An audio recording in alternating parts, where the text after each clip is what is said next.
part of what Black History Month is all about is the dramatic success of many members of the black community. One of Baltimore's most renowned pediatric neurosurgeons is Dr. Benjamin Carson. He led a team of Johns Hopkins doctors in the successful separation of Siamese twins some 4 years ago. Tonight, as Andy Barth reports, Dr. Carson's early childhood gave absolutely no hint of the heights to which he would rise. Rats and roaches and gangs and rapes and murders and boarded up windows and winos. It was interesting. Dr. Ben Carson seems far removed from the slums of Boston and Detroit as he sits in his office at Johns Hopkins Hospital. He's just back from a book tour promoting his gifted hands, and he radiates competence. But he remembers being the worst student in his 5th grade class. I was so bad that people felt, there was not much hope for me, at least everybody except my mother. And she was always very encouraging and saying, "Benjamin, you're much too bright to be getting grades like this." Then Dr. Carson says his mother came up with an order for a simple solution. Turn off the TV set. Allow us to watch only 2 or 3 TV programs during the week, and instead required us to read books. 2 books per week from the Detroit Public Library, and to submit to her book report. Which we had to do because she was very persistent about it, and we didn't know she couldn't read them. His mother got him back on track, and he won a scholarship to Yale and to the University of Michigan Medical School. He says young people today shouldn't idolize sports stars and entertainers because it's not realistic to expect success in those fields. How more realistic is it to think of a young man making it as a brain surgeon? Much more realistic. Considerably more realistic. There are a lot more neurosurgeons in the United States than there are NBA starters. Where's your mother now?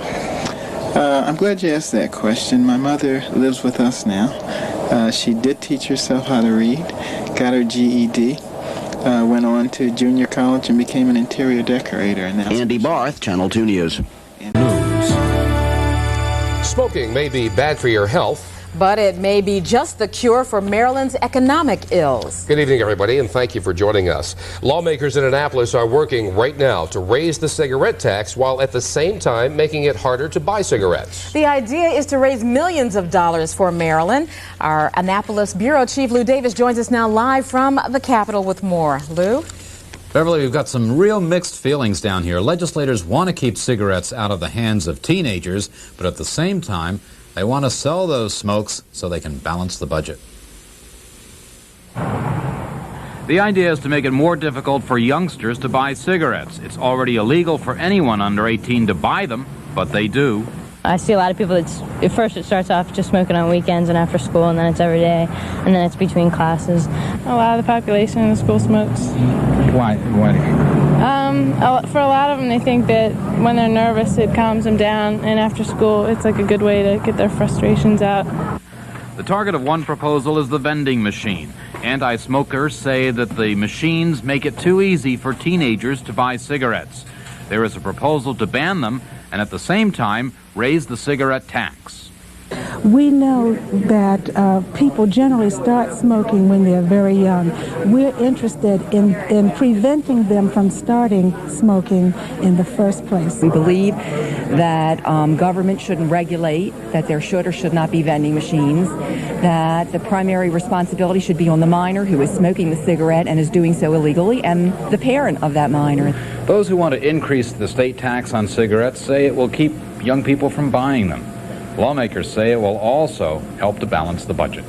The plan is to increase the tax on every pack sold by 20 cents. Legislative leaders say that would bring in enough money so they could continue funding aid to local fire companies and police departments. These are cuts that affect local government. We were forced to make those recommendations to you unless they are replaced by a revenue source. Chairman Ryan said that if they pass this tax, it should raise somewhere between $85 and $100 million for the strained state budget. Beverly? Okay, thank you very much. Lou Davis reporting live from Annapolis. Well, also on the Hill, they were talking about guns. The House of Delegates is considering banning the sale of certain military-style weapons in the state. In March of 1989, the legislature passed a 7-day waiting period, so anyone who wanted to purchase a semi-automatic assault weapon had to wait. It was designed as a cooling cooling off period, a chance to give police to do a background check. Now authorities want the weapons off the streets, and the debate is pitting police against the NRA, with the police saying the only purpose the weapons serve in society is killing. Other news tonight, that elusive shotgun-toting gang of armed robbers continues to elude police tonight in both Baltimore City and Baltimore County. However, city police say they have linked one suspect to 2 more robberies. Sadiq Abdullah Mohammed is now wanted for 5 robberies in Baltimore City and 3 more in Baltimore County. The 19-year-old is also wanted for attempted murder for the shooting of a hotel clerk in a robbery last week. Mohammed is also known as Tony Bedford. Police say he sometimes wears a ring in his right nostril, and he has a tattoo that says Israel on his left shoulder. If you have any information on the robberies or the whereabouts of this suspect, call police, like the Metro Crime Stoppers, at 276-8888. Meanwhile, one of 2 men charged in the murder of a Baltimore furniture store owner has pleaded guilty to first-degree murder. 26-year-old Jeffrey Lloyd Johnson today admitted that he took part in the murder of Aaron Levinson. The Baltimore furniture store owner was gunned down in the parking lot across the street from his store last October. Now, police say 2 men intended to rob Levinson, then shot him when he gave them the impression he would resist. Johnson today admitted to his part in the murder. Tomorrow, the other man charged with the murder, Mark Sean Howell, will go on trial in the case. Meanwhile, the Department of Human Resources today issued the photographs of the 10 most wanted Marylanders for delinquent child support payments.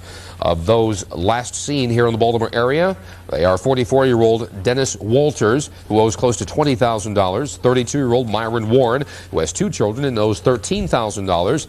Also wanted 33-year-old Charles Yarish, 35-year-old Carlton Robinson, and 33-year-old Eugene McLean. This is the 5th most wanted list released by the Child Support Enforcement Administration since the beginning of last year. Beverly? The Gulf ceasefire is only about of black athletic and social life more than half a century ago. But age caught up with it and renovation was needed. Now it's better than ever, as Channel 2's Andy Barth reports. Now it looks like the sleekest of health and fitness clubs to be found anywhere around the city, with Nautilus equipment and weights and, of course, a pool. The exercise room is only a month old, but ground for the pool was broken in 1918. Hiram Butler was the first black detective in Baltimore, the first black sergeant and first black lieutenant in the Baltimore City Police Department, and one of the first people ever to swim here. It was very special to have an indoor pool, not only to have an indoor pool, but any pool where you could swim. And we had no pool any place in Baltimore City at that time, indoors, outdoors, summertime or wintertime. For black people to swim? For black people to swim in. So the YMCA was the only place that we could swim. The Y was the place where the Harlem Globetrotters played basketball and where dances were held. And as Hiram Butler says, its opening created a center of his world. It meant everything. It meant some place for the kids to go, number 1, after school. And as soon as school was out, your books would go down, and down to the Y you would go. It's turned out, it's going to be, I think this is the place to be. Yeah, I think so too. That's the atmosphere the Y is trying to recreate. It's now, of course, co-ed and multiracial, and seeking more members to enjoy its family atmosphere. We think we're too well kept a secret. People come down Druid Hill Avenue and they don't know behind those brick walls is a facility such as this that includes a full gymnasium, a pool, and then now, as I can say, one of the best weight rooms in the city. There are more improvements to be made, and yes, they need money. But more than that, they want people to use and enjoy the facility. Mayor Schmoke and Thurgood Marshall learned to swim here, as well as Hiram Butler, and many more people can learn as well. Andy Barth, Channel 2 News. The Y is now used by school groups, sports teams, and swimmers of all ages. It's located in the 1600 block of Druid Hill Avenue, and there's space for more expansion just as soon as a little more money is raised. Beverly? On Wednesday, we told you about a settlement offered by attorneys for Holiday Health Spa, the clubs that were challenged in a racial discrimination suit. Today, a federal judge in Baltimore gave preliminary approval to that offer. Holiday Spa says it will pay $9.5 million in damages, along with free memberships for blacks in 5 cities, including Baltimore. Holiday Spa admits it discriminated against blacks by denying memberships. The settlement will get final approval in July. Don't go away, because Channel 2's Yolanda Graham is standing by live at the scene with more on the story. Yolanda? Stan, Baltimore County Police have yet another armed robbery to investigate tonight. The latest one occurred at this household bank in the Westview area of Baltimore County. Police say 4 men walked into the bank around 3:45 this afternoon. Between them, they had a 9mm handgun, a sawed-off shotgun, and an Uzi. One of the men was dressed in a black ski suit. He had a mask on, jumped over the counter, and demanded money from one of the clerks. Apparently, when the armed men left the bank, they discovered that the man who was driving their getaway vehicle had left them. So they stole this blue pickup truck from a shopper, drove it a few blocks from this location, and abandoned it. Police still are looking for those armed robbers tonight. This case is similar to some of the other robberies we've seen in the Baltimore area recently. 4 black men with guns. They operate very quickly. This whole ordeal here took between 5 and 10 minutes. Still, though, police are saying that this could be a copycat case. There were about 20 customers inside the bank when all this happened this afternoon, Stan, but there were no injuries. Okay, Yolanda Graham reporting live from Westview tonight. Thank you, Yolanda. Beverly? Well, Baltimore County Police are looking for 4 men involved in another armed robbery, this time at a McDonald's in Kearney. Police tell us that the men last night locked several employees in the freezer and stockroom while they robbed the fast food restaurant.